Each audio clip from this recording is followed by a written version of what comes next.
Vamos a empezar entonces. Vamos a compartir, entonces vamos a empezar con la bolilla 7, demanda. Les decía que en la bolilla de demanda empezamos primero con los procesos, los tipos de procesos. El primer proceso es el proceso de conocimiento, que tiene por objeto que este órgano judicial, o sea, el juez, dilucide y declare, mediante la aplicación de las normas correspondientes a ese hecho, a los hechos planteados y discutidos, el contenido y el alcance de la situación jurídica existente entre las partes.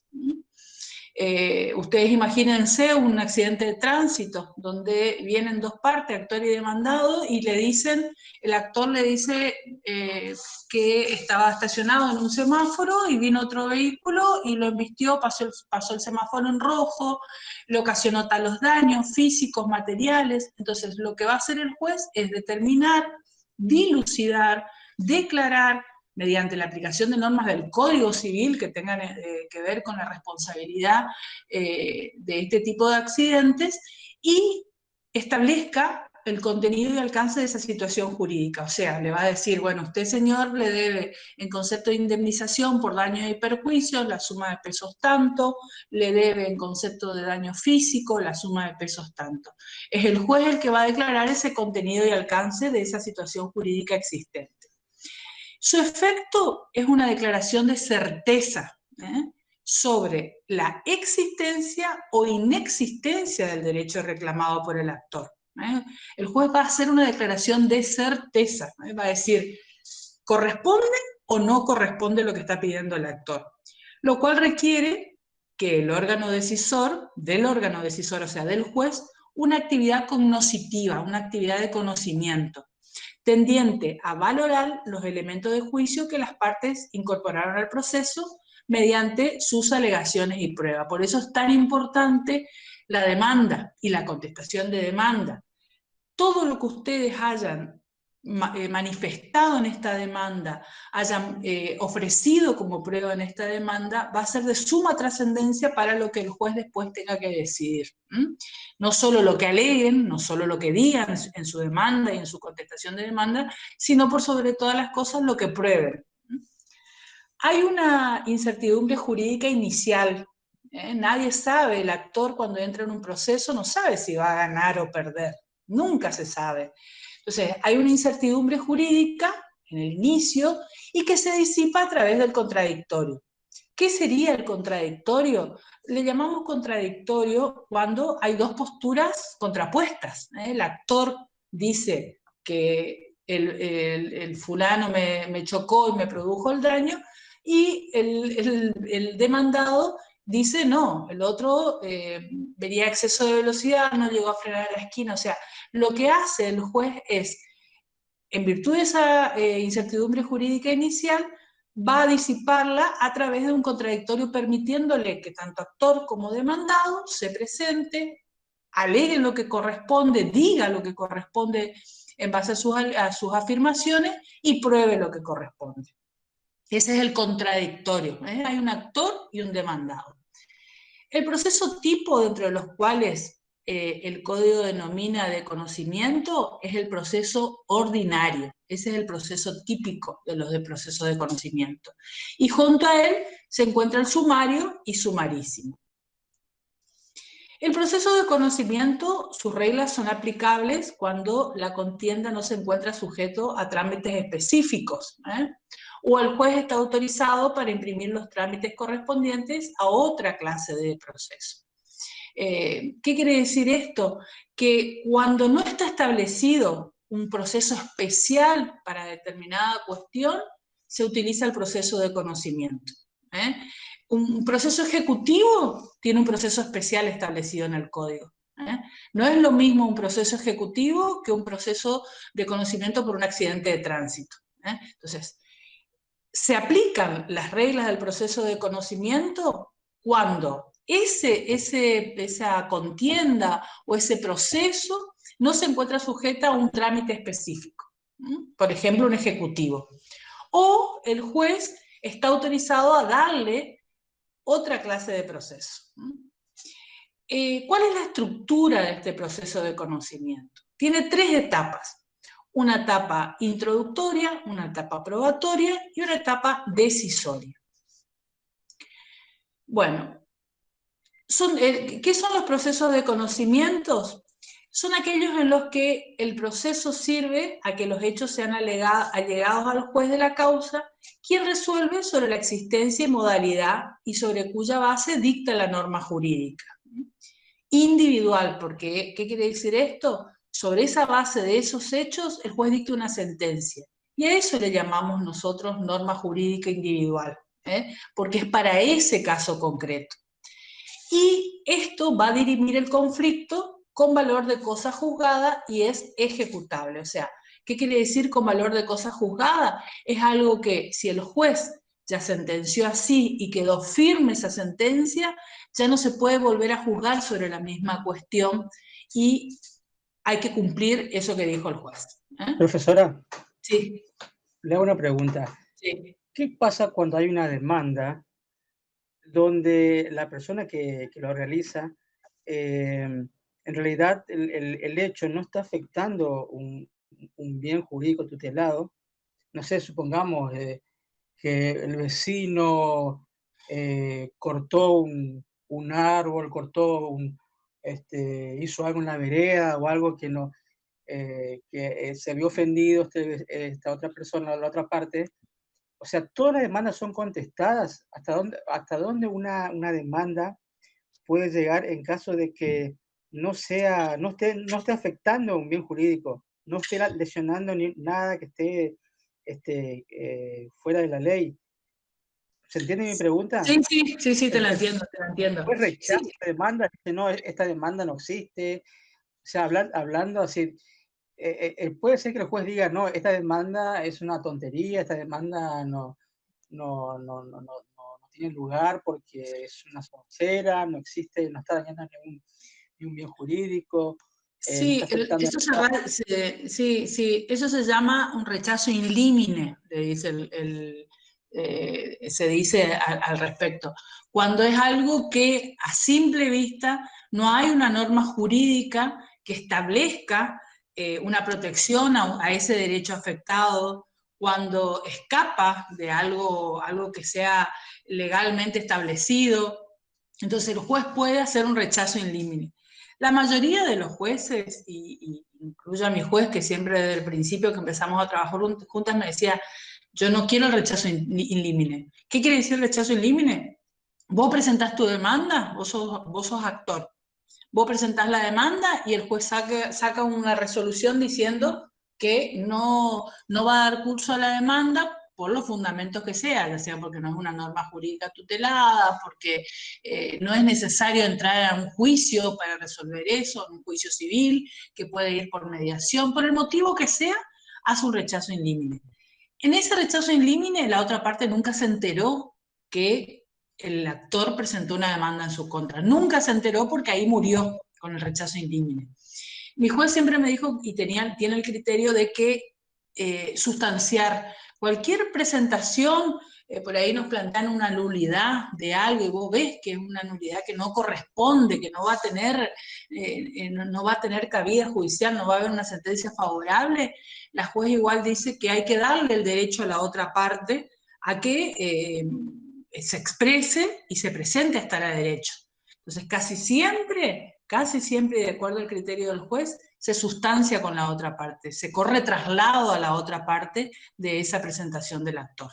Y después, bueno, el juez dictará la sentencia. No sé si te contesté tu pregunta. Sí, profe.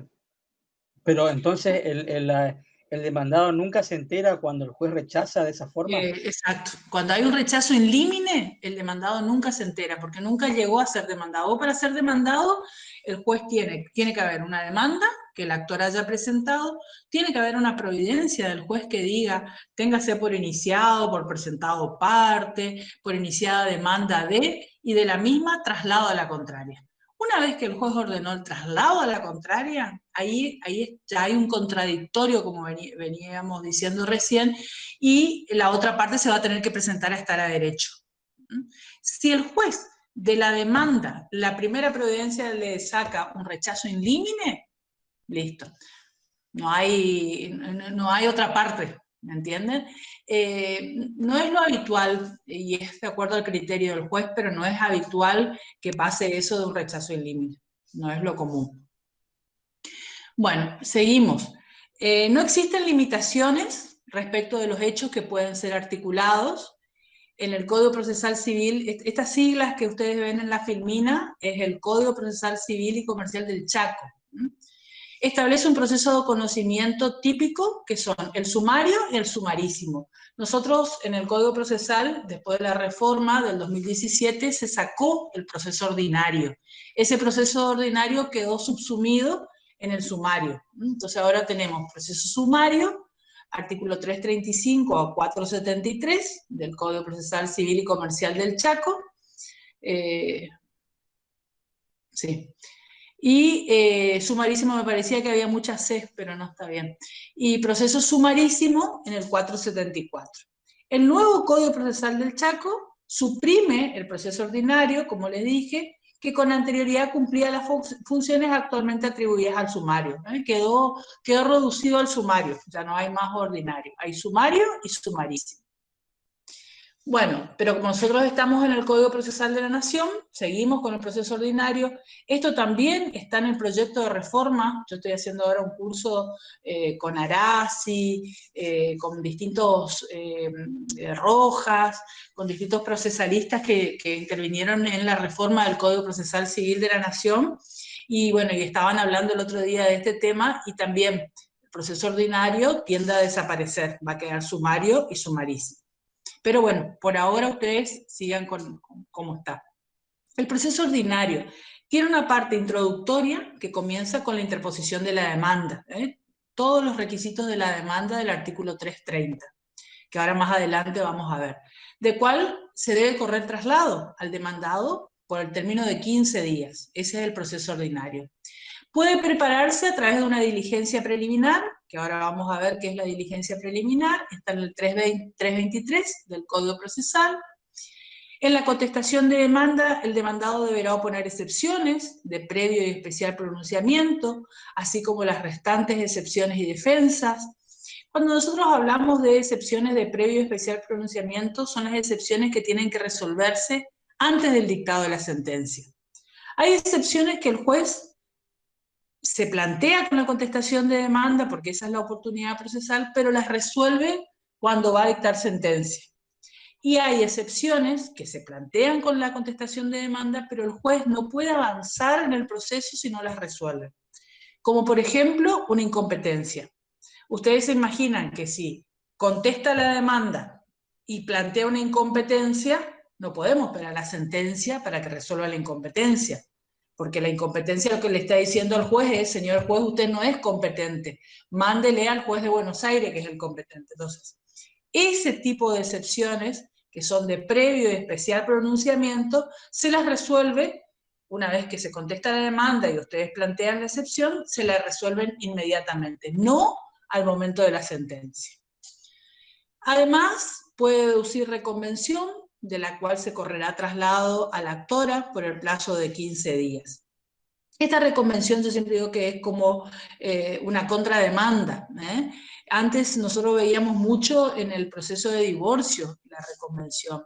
Cuando habían, ¿se acuerdan? Las causales subjetivas de disolución del matrimonio. Por ejemplo, yo le iniciaba el divorcio a mi marido por injurias graves, y él, ya sea, qué sé yo, por injuria grave, por el abandono voluntario malicioso, decía el código antes. Yo le iniciaba el divorcio a él por abandono, y él al contestaba la demanda y me reconvenía porque decía que me demandaba por injurias graves, por adulterio. Entonces es como otra demanda, esa reconvención. Entonces, en esta parte introductoria se va a interponer la demanda, se corre traslado de la demanda, se pueden hacer diligencias preliminares, se puede plantear excepciones de previo especial pronunciamiento y otras excepciones, se puede reconvenir. Todo este es el procedimiento ordinario en la etapa introductoria. Después, dentro de este proceso ordinario, tenemos la etapa probatoria. Solo tiene lugar cuando se hayan alegado hechos conducentes acerca de los cuales no hubiera conformidad entre las partes.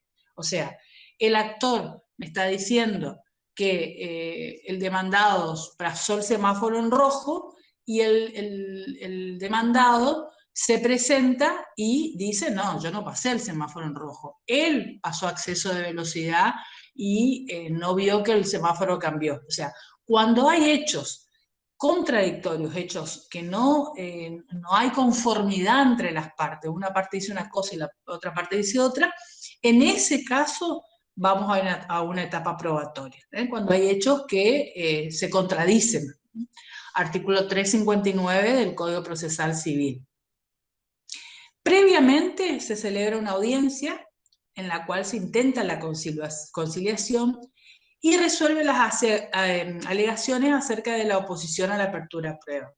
Esto es como nuestra audiencia preliminar. ¿Se acuerdan que cuando hablábamos con la juez, con la doctora Cazor, ella decía audiencia preliminar primero y audiencia de vista de causa después?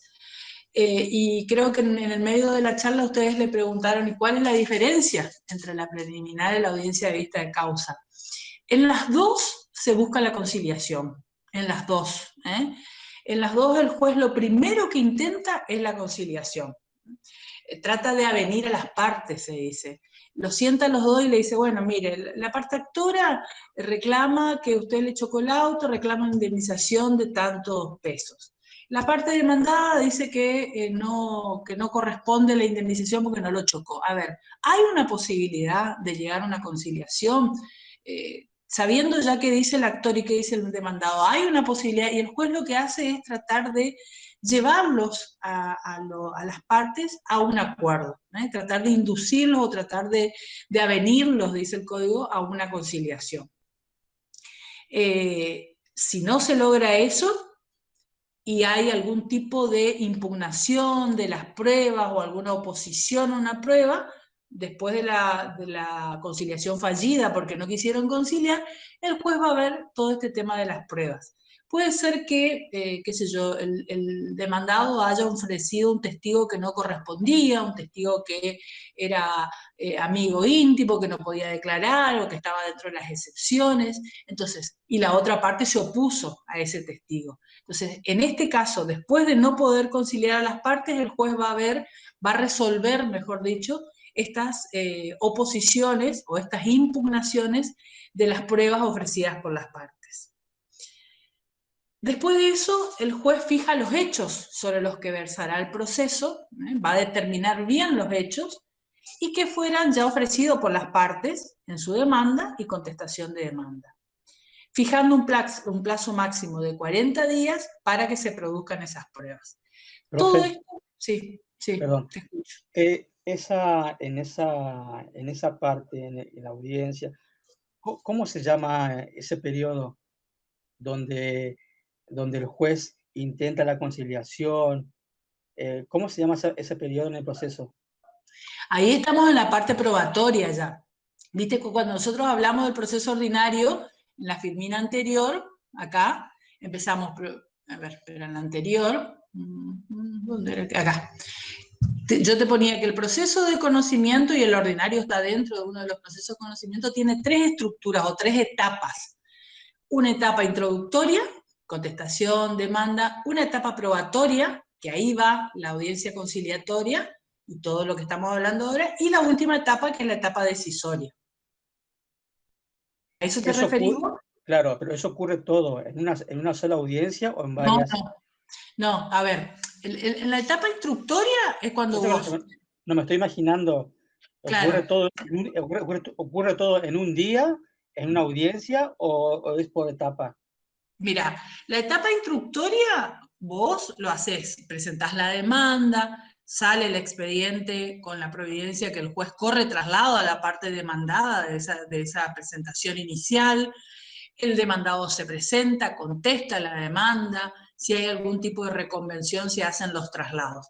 Una vez que se trabó la litis, decimos nosotros, una vez que cada parte contestó, Ahí Sí, vamos a la parte probatoria. En esa parte probatoria, una vez trabada la litis, el juez fija una audiencia, que nosotros le llamamos en el civil audiencia preliminar. Fija una fecha para una audiencia preliminar. En esa audiencia preliminar trata de conciliar a las partes y ya analiza, supongamos que no acordaron en esa audiencia, hoy suponete fue la audiencia, el juez da por fracasada la audiencia conciliatoria y resuelve las oposiciones a la apertura de la prueba. Pasa el expediente a despacho o a secretaría para resolver. O sea, la audiencia es un día, es un solo exacto. día. Un día fijado y tienen que notificarse todas las partes. Y lo que hace el juez es tratar de conciliarlo. Le Claro, dice, miren, esta en es la la... audiencia de la conciliación, ahí, Sí, ahí estamos. Bueno, digamos que no se llega a un acuerdo. sí. Bueno, ahí pasamos a otro día o seguimos en el mismo día. No se llega a un acuerdo y el juez da por fracasada la instancia conciliatoria. Deja constancia en el acta de la audiencia que tratando de avenir a las partes y no llegando a una conciliación, da por fracasada la instancia conciliatoria. Se cierra el acta y se termina la audiencia del día. Punto. Se termina. Perfecto, Y ahí después, ese expediente, como ya se hizo esta etapa conciliatoria, ahí lo pasamos, el juez pasa el expediente a despacho, se dice, porque pasa para mirarlo, y va a resolver si es que hay alguna impugnación de pruebas, si es que hay.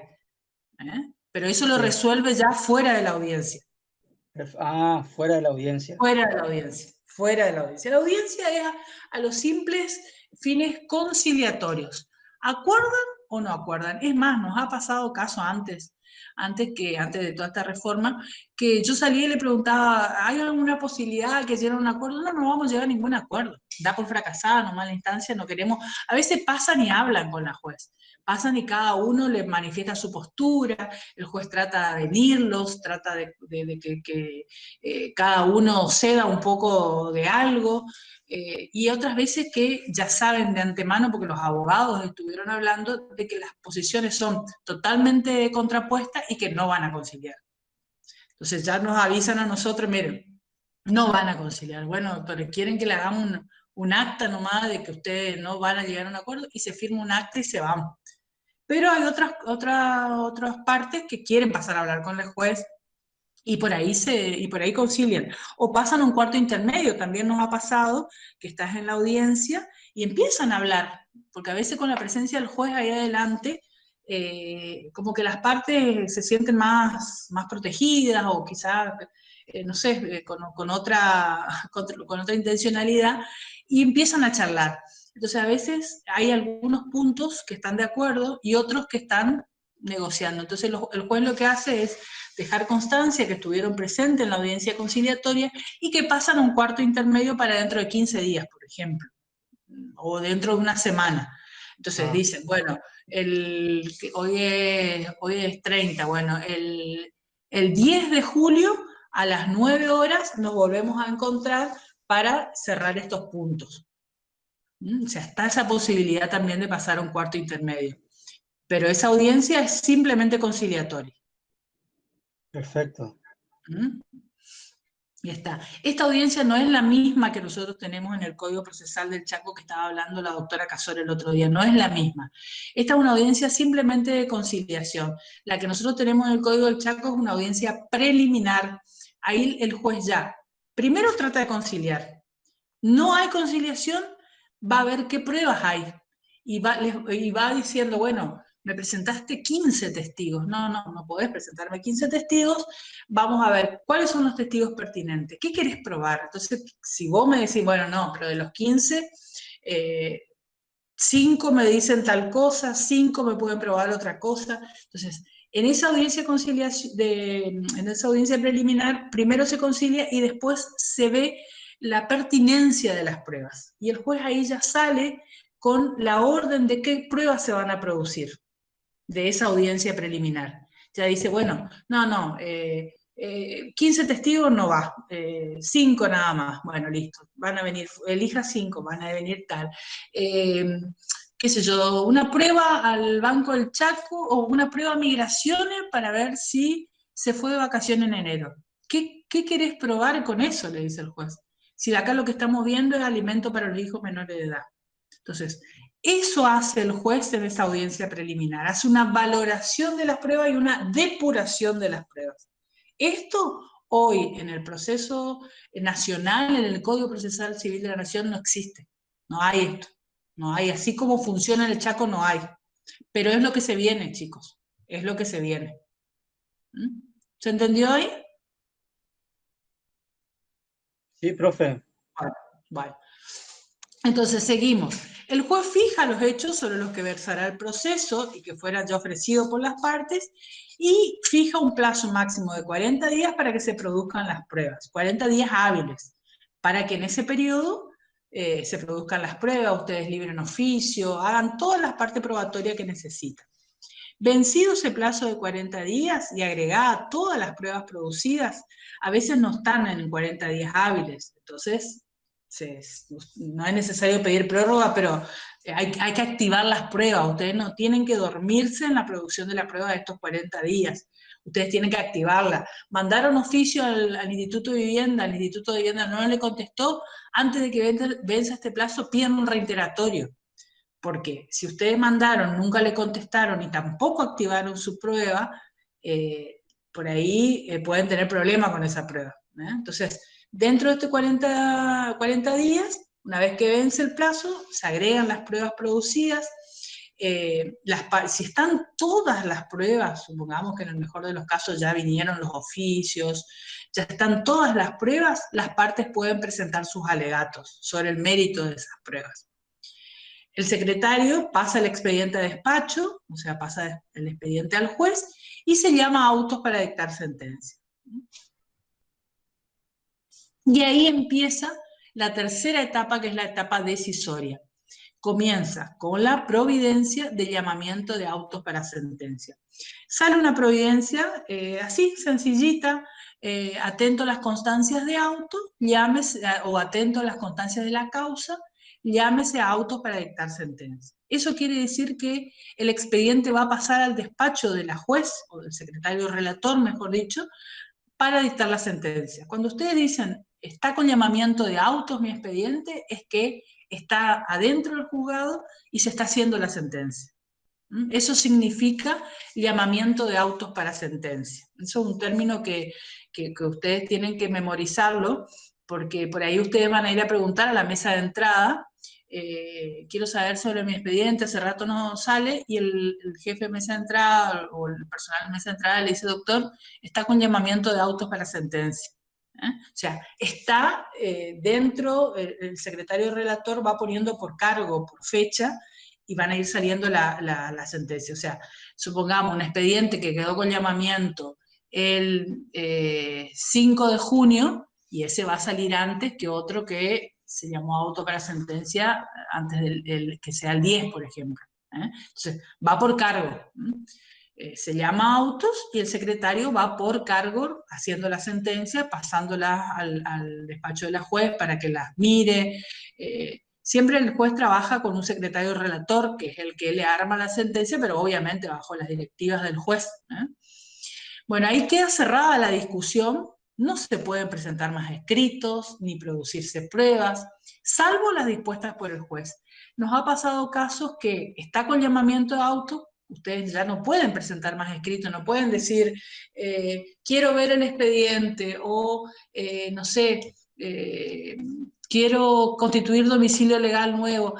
Por ahí algunas cuestiones se pueden dar prioridad, pero otras no. O sea, una vez que está con llamamiento de auto, el expediente ya no sale más en lista, está adentro para dictarse la sentencia.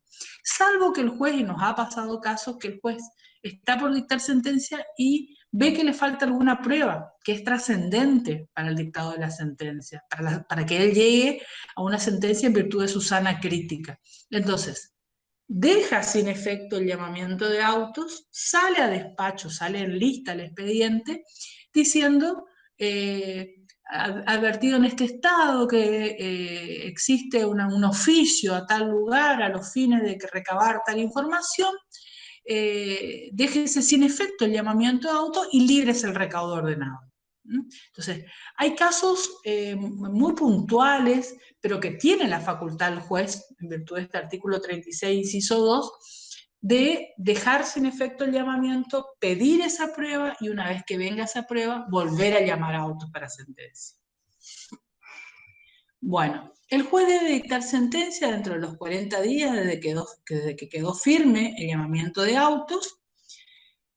Contra la sentencia definitiva procede el recurso de aclaratoria ante el juez que lo dictó. La aclaratoria se usa mucho, ustedes que todavía no vieron los recursos, se usa mucho cuando hay algún error material, o se omitió la fecha de la sentencia, se dijo mal o se puso mal el número de documento o el nombre de alguna de las partes. Entonces, se puede plantear una aclaratoria ante el mismo juez que lo dictó pidiendo que se subsane o se corrija ese error material en que incurrió la sentencia.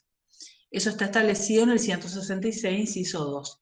Y también proceden los recursos de apelación, de nulidad, pero esos ya no se hacen ante el mismo juez, o sea, se plantean ante el mismo juez, pero no lo resuelve el mismo juez, sino que se eleva a la Cámara de Apelaciones.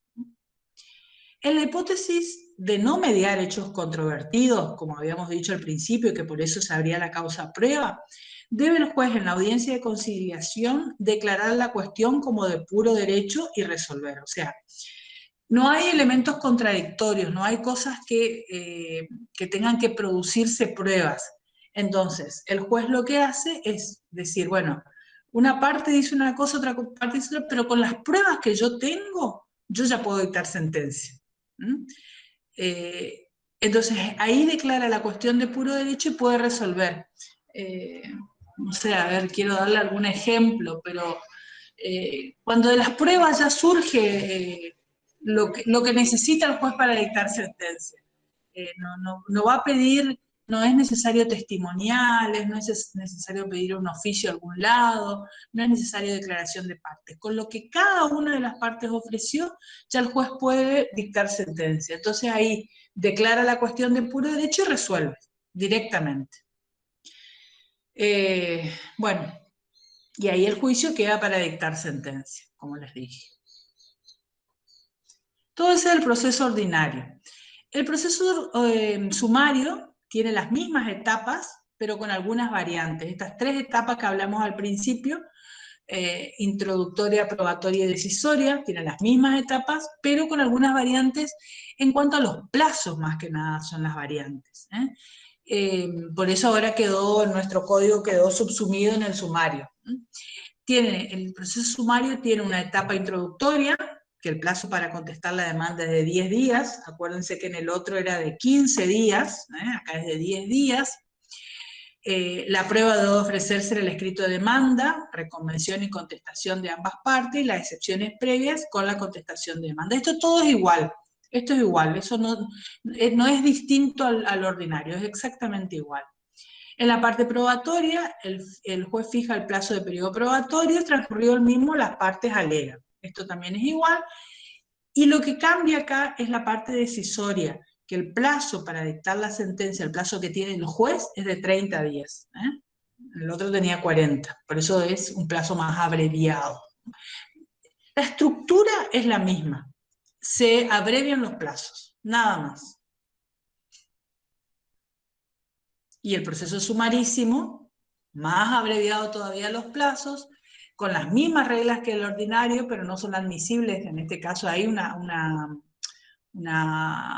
cuestión más destacada, que acá no se acepta la reconvención en un proceso sumarísimo, las excepciones de previo y especial pronunciamiento, presentación de alegatos y el plazo para contestar la demanda. Todas estas cuestiones no se hacen en un proceso sumarísimo. Las apelaciones solo proceden con contra una sentencia definitiva y providencias que decreten o denieguen medidas cautelares con relación y efecto devolutivo. Esta es la característica más importante del proceso sumarísimo. Bueno, en realidad esta bolilla es sobre la demanda, pero empezábamos con los tipos de proceso, ¿no? Por eso hicimos esa breve introducción de los procesos de conocimiento, estos tres procesos de conocimiento. ¿Qué es la demanda? Es el acto por el cual aquella parte que se llama actor asume la iniciativa del proceso. Realiza la demanda, realiza el escrito inicial de demanda, también van a escuchar ustedes que se dice. La demanda señala los límites dentro de los cuales debe ejercitarse por el juez el poder y debe cumplirse el deber de decidir. El juez nunca puede irse fuera de lo peticionado en la demanda, ni de lo dicho en la contestación de demanda, porque su sentencia si no sería extra petita, fuera de lo pedido. Entonces, es muy importante que el juez diga, bueno, me está pidiendo esto, me está pidiendo una indemnización por daño físico. Yo no le puedo dar en mi sentencia una indemnización por daño moral, me pidió físico. O no le puedo dar una indemnización por daño material si solo en su demanda me pidió una indemnización por daño físico. Ojo con eso, porque, ojo no solo para el juez, sino para ustedes como parte, el juez no va a ir más allá de lo que ustedes pidan. O sea, son ustedes los que en su demanda tienen que decirle exactamente lo que quieren al juez. Sobre qué van a peticionar en este escrito inicial de demanda. Bueno, ¿cuáles son los requisitos de la demanda? Tenemos requisitos formales. Esta tiene que ser por escrito, siempre por escrito. Acuérdense ahora que estamos teniendo todo esto del sistema INDI, lo que les hablábamos y les contábamos el otro día. Cuando ustedes van ahora, supongamos que hoy ustedes en época de pandemia, y yo creo que esto ya llegó para quedarse, que después de la pandemia igual el Poder Judicial del Chaco va a seguir trabajando así. Si es un escrito inicial, si ustedes no tienen causa iniciada y es uno nuevo, tienen que hacer su demanda, por escrito por supuesto, en un Word, y mandarla a la mesa informatizada de expedientes del fuero de familia, por ejemplo, si sería una demanda de familia. Acuérdense ustedes que cada juzgado tiene una mesa informatizada. Los civiles tienen su mesa informatizada, los de familia la propia, los laborales la propia, los penales la propia. Entonces, si ustedes tienen que mandar una demanda hoy, tienen que hacer la demanda y mandarla al correo de la mesa informatizada del fuero de familia civil. Entran a la página del Poder Judicial y está la dirección de correo y mandan a esa dirección de correo. Entonces, la mesa informatizada la imprime, le da un número de expediente, le da una carátula, que era lo que vimos el otro día, y manda al juzgado que salió sorteado. De los 4 juzgados de familia al que corresponda según el sorteo. Entonces, se deduce por escrito, se redacta en idioma nacional, el color de la tinta es negra o azul negra, le decimos nosotros, pero tiene que ser negra o azul negra porque es oscura, no puede ser una tinta azul. Debe redactarse sin claros y en caracteres legibles. En este caso, cualquier error que ustedes tengan, supongamos que hicieron, imprimieron y se dieron cuenta de algún error, pueden borrarlo y siempre tienen que salvar. Todo lo que ustedes borren y vuelvan a escribir arriba, lo salvan abajo. Ponen sobre testado tal cosa, vale, y firman ustedes. Esos son los requisitos formales. En cuanto a los requisitos sustanciales, se determina en el encabezamiento el nombre del actor y el demandado. Su omisión impide determinar quién es la persona que deduce la pretensión, o sea, quién es el actor, e imposibilita la defensa del demandado. Claro, ¿cómo el demandado va a saber a quién contestarle la demanda si no dice quién es el que inició la demanda? Eso es muy importante, muy, muy importante que se diga el nombre del actor y el nombre del demandado, porque ustedes se presentan ustedes, ya sea con poder porque su cliente les dio un poder, o se presentan ustedes porque son los abogados patrocinantes, pero siempre tiene que ir el nombre de su cliente, ya sea como ustedes que están como apoderados o que están como patrocinantes. Ustedes tienen que decir, si son apoderados, tienen que decir en virtud del poder, el poder que acompaño, soy apoderada de fulano de tal, con domicilio real en tal lugar.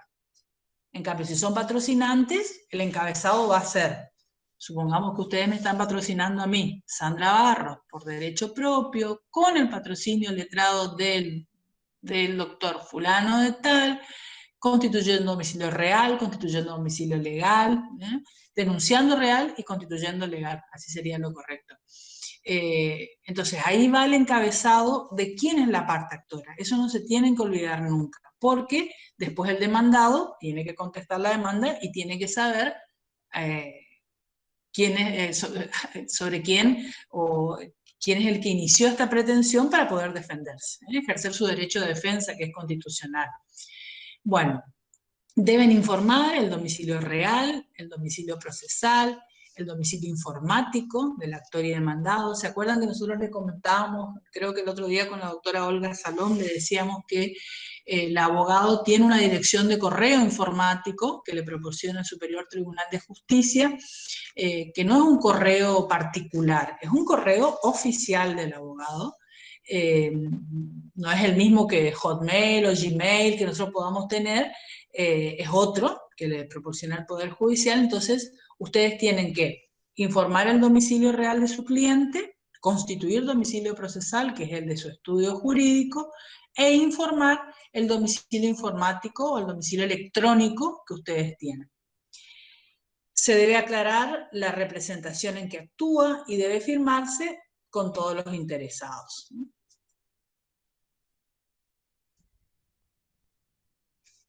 ¿Estamos bien hasta ahí? Mientras yo tomo agua. Profe, no me quedó claro algo. Decime. Estamos hablando de que usted había dicho que a partir de ahora, con el tema de la pandemia, ya, ahora este método ya va a quedar ya, pero no me quedó claro cuando dijo imprimir. ¿Cómo? O sea, se presenta por correo directamente, pero ¿por qué Sí. dijo imprimir y corregir? No, lo que pasa, a ver, hay veces que, o sea, no hay veces. Ustedes puede ser que presenten su demanda por correo oficial, pero ¿se acuerdan que el otro día nosotros le decíamos de que tenía que estar firmado por el abogado y que ustedes, por el abogado y por su cliente? Entonces muchas veces tenían que hacer la demanda, imprimirla, firmar ustedes y su cliente y escanear eso. O los abogados también estaban haciendo copiar y pegar una firma, y después mandar el correo. Una vez que ustedes mandan ese escrito a la mesa informatizada, la mesa informatizada nos imprime el escrito, porque nosotros no tenemos digitalizado todo. Nosotros seguimos teniendo expediente papel, seguimos Claro, teniendo. a ver si Entonces entendí. tenemos que imprimir. O sea, lo que usted me está diciendo es que yo tengo que hacer la nota Sí. y firmado por mi cliente, Y por y esa vos. nota, y claro, por el abogado y el actor, y esa nota escanear y esa Sí. nota mandar. Exacto. Esa nota mandás, esa demanda mandás al correo de la mesa informatizada del fuero donde vos quieras presentar tu demanda. Y O la sea que, mesa informatizada al recibirla imprime y nos manda a nosotros. O sea o que, sea, ¿qué? o sea que lo que se manda es la imagen de Exacto, de la nota. exacto. Nos mandás por Word. Es la Claro, demanda, es tu sí, demanda sí. que vos hiciste. Sí, sí. Claro, a mí no me cerraba que con un correo escrito o un dato archivo adjunto como un texto nomás. Ahora entiendo, yo pensaba que era así. Lo que usted está diciendo es que mandar la captura de la imagen de la nota firmada tanto con el abogado, Sí. con el que inicia la demanda. Exacto. Y con tu Ah, demanda, claro, La demanda tiene que ir, vos tenés que hacer tu demanda como cualquier demanda, lo que pasa es que ahora no se puede llevar físico. sí. Entonces, lo que se hacía era, vos hacías tu demanda, la imprimías, o los abogados empezaron a buscar el remedio de ya hacerle una firma con la matrícula y todo el abogado, hacer una captura de pantalla y después copiar y pegar en ese Word que vos tenés tu demanda.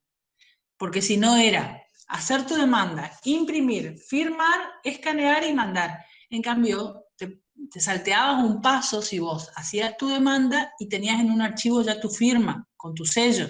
Entonces Sí. copiabas tu firma y lo pegabas, lo insertabas en el escrito ese, y eso nos mandabas a nosotros. Lo que pasa es que eso se puede hacer cuando sos apoderado, cuando sos patrocinante, tu cliente tiene que firmar. Sí. No te queda otra, vas a tener que imprimir, hacerle firmar y escanear eso y mandarlo al correo de la mesa informatizada. Ahí quedó claro, ahí me quedó claro. Ah, perfecto. Bueno, seguimos con los requisitos de la demanda. Debe indicarse la cosa demandada, por ejemplo, si se reclama el pago de una indemnización, ahí puse al revés, indemnización por accidente de tránsito, debe indicarse la suma de dinero por los daños y perjuicios. Ustedes tienen que, el objeto de su pretensión tiene que estar bien claro en la demanda. Ustedes tienen que decir que vengo por este acto a iniciar demanda de daños y perjuicios en virtud del accidente de tránsito y por la suma de pesos tanto. Ustedes tienen que decir bien qué es lo que quieren. O que vengo por este acto a iniciar demanda de desalojo por el inmueblecito en tal lugar, en virtud del contrato de alquiler que se encuentra impago. O sea, el objeto de su pretensión tiene que estar claro. El juzgado, en eso mi juez también siempre me dice, el abogado te tiene que decir qué es lo que quiere. Nosotros no podemos intuir qué es lo que quiere, porque nos podemos equivocar. Entonces, por eso, estos requisitos de la demanda y el tema del objeto de la pretensión es muy importante que ustedes sean claros. Debe realizarse la exposición de los hechos para determinar la cosa. En el segundo puntito, en el primero, es el objeto. El primero, la personería. Segundo, objeto. Tercero, la exposición de los hechos. Y ahí ustedes van a contar qué es lo que pasó. Como un cuentito, diciendo, bueno, en tal fecha yo estuve en tal lugar, venía circulando en un vehículo, marca, rodado, dominio, siendo tal hora, venía acompañada con tal persona, era tal hora. O sea, ustedes van a hacer un relato circunstanciado de todos los hechos en que fundan su demanda. La claridad en la exposición de los hechos es de suma importancia. ¿Por qué? Porque al demandado le incumbe la carga de reconocerlos o negarlos categóricamente. Y acá volvemos con el derecho de defensa que hablábamos hoy. O sea, yo tengo que ser clara en cómo fueron los hechos, yo parte actora, para que el demandado pueda reconocerlos o negarlos. Categóricamente su contestación de demanda. Es su derecho decir, no, así no pasaron las cosas. Entonces tienen que ser muy clara la exposición de los hechos. Los hechos articulados en la demanda determinan la pertinencia de la prueba a producirse en el proceso. Claro, porque en virtud de lo que ustedes digan que pasó en los hechos, es lo que van a tener que probar. Si ustedes me dicen, solo tuve daño físico, qué sé yo, me lesioné una pierna, y después ustedes en sus pruebas pidan una pericia médica a los fines de que el médico evalúe si ustedes tienen algún problema. No. Si ustedes dijeron que solo tenían un daño material sobre el rodado, la prueba esa es totalmente impertinente porque ¿qué tiene que ver un daño físico en la salud de ustedes? O sea, tienen que ser claros en eso. Lo que ustedes piden es lo que van a probar. Ahí el juez va a evaluar la pertinencia de la prueba. En esta audiencia preliminar que hablábamos el otro día, el juez hace esa evaluación. Dice, no, esta prueba es impertinente, no la vamos a producir. Ustedes acuérdense que dentro de los procesos procesales, cuando hablamos de economía procesal, de celeridad procesal, es poner en práctica eso. Entonces, por eso, el juez va a evaluar si no son pertinentes, las descarta las pruebas. La sentencia debe considerar solo los hechos alegados por las partes, los que hablábamos hoy, que el juez no puede irse más allá de lo que las partes solicitaron en su demanda.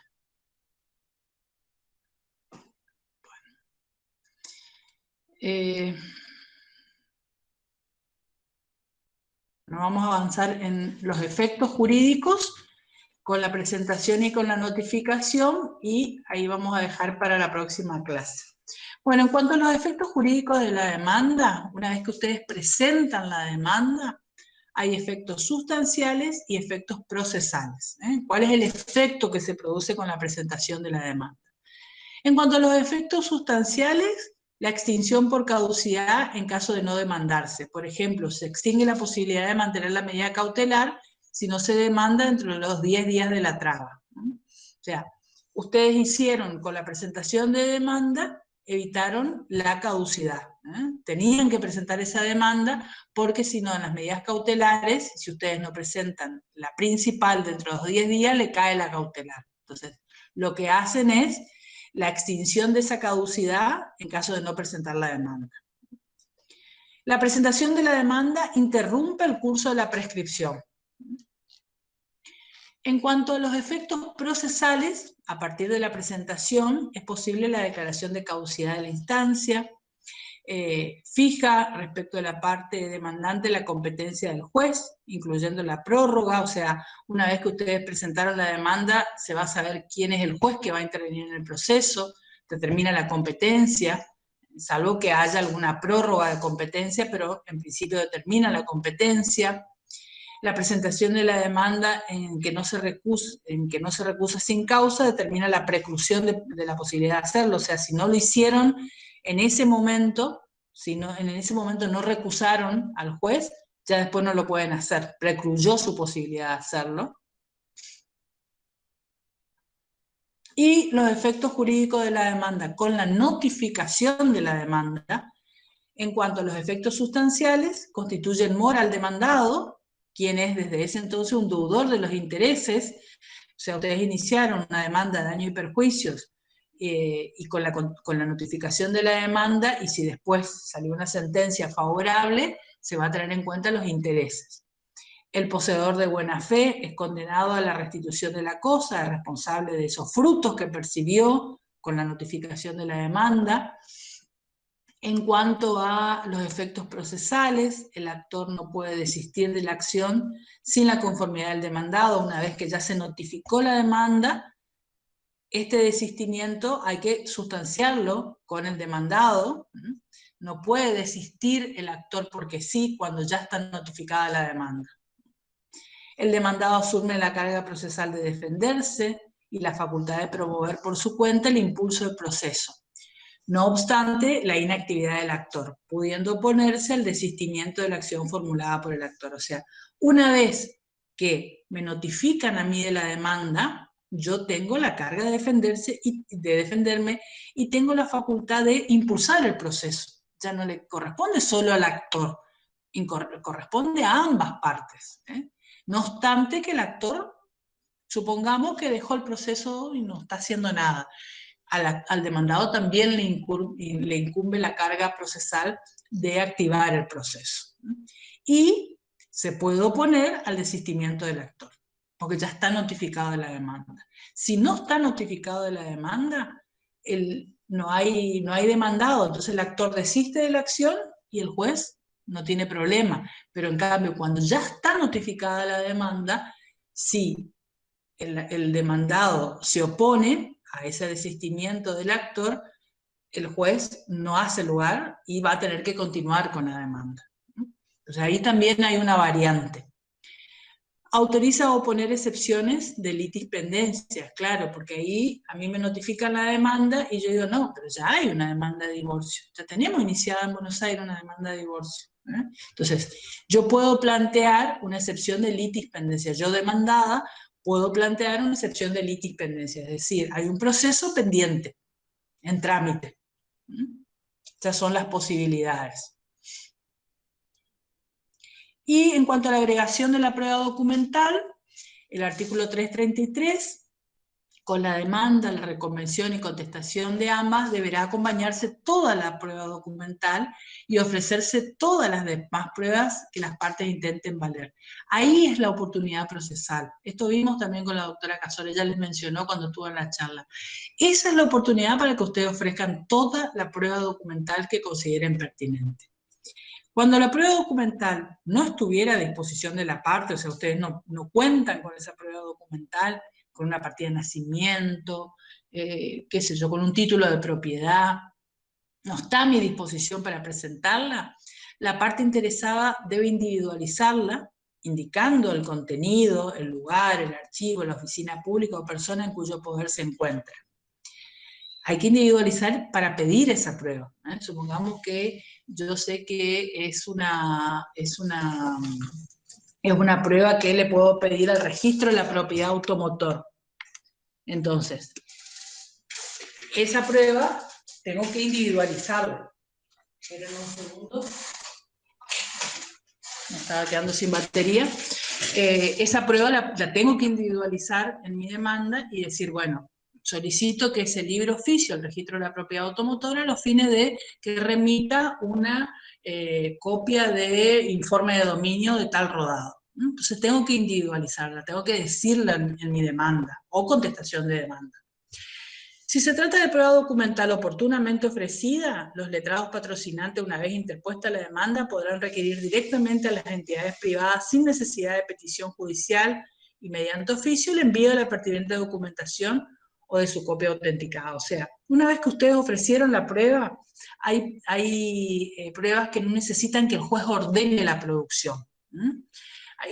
El juez le dice, de las pruebas ofrecidas, líbrese los oficios correspondientes y queda a cargo de ustedes. No necesitan ustedes presentar el proyecto de oficio al juzgado. Ustedes mismos la pueden mandar solicitando el pedido de informe. Si se ofreciera prueba testimonial, se indicará qué extremos quieren probarse con la declaración de cada testigo. Tratándose de prueba pericial, la parte interesada propondrá los puntos de pericia. Va a ir diciendo qué es lo que quiere. Bueno, voy a dejar de compartir. Bueno, hasta acá vamos a dar de la bolilla 7, la demanda. Vamos a quedarnos para la próxima clase y terminar con esta bolilla 7. Vamos a ver diligencias preliminares, prueba anticipada, acumulación de procesos, citación y emplazamiento, para dar por terminada esta bolilla. ¿Alguna preguntita? ¿Algo que los pueda ayudar con respecto a esto? ¿O que no les haya quedado claro? Los escucho. Profe. Sí. ¿Será que se puede agregar, mandar al Facebook, al WhatsApp, alguna imagen, alguna nota o alguna demanda como para tener nosotros ir mirando cómo es en la vida real, todas esas partes que usted nos dijo, cómo se conforma cómo se confecciona una nota haciendo una demanda? Si usted tiene por ahí alguna imagen para verla. Una demanda, sí. por ejemplo, una demanda de daño y perjuicio, ¿me decís vos? Claro, sí. Entonces vemos cómo está confeccionada la nota. Sí, yo voy a buscar, igual los chicos de práctica forense, ahora voy a buscar alguna que me mandan para que yo les vaya controlando los prácticos. Antes de, cuando rinden práctica forense tienen que entregar un trabajo práctico en los exámenes, y voy a buscar alguno de ellos y los voy a compartir, en el grupo, los voy a compartir acá en el grupo como para que vayan viendo. Le voy a pedir autorización a alguna de las chicas, alguna demanda de daño y perjuicio, seguro, como para que ustedes la vean. Perfecto. Bueno, ¿algo más? ¿Alguna duda más? ¿Algo que los pueda ayudar?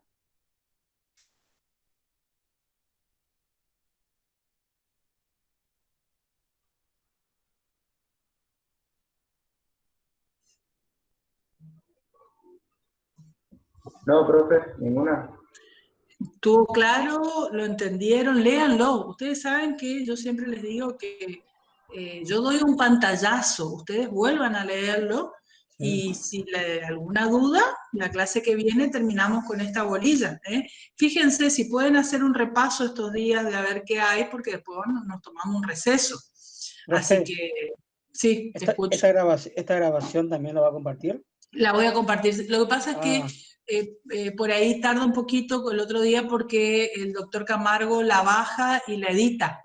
Le da algunos toques así de presentación y qué sé yo, entonces después la comparto. Pero sí, ahora empecé a grabar, me pidió él que empiece a grabar las clases. Sí. Bueno, gracias. Bueno, chicos, nos estamos viendo, que tengan una buena semana y nos vemos el martes que viene, si Dios quiere. Hasta Dale, luego. profe. Chao, chao. Hasta luego, profe. Hasta luego. Hasta luego, profe, muchas gracias. Bueno, gracias a ustedes.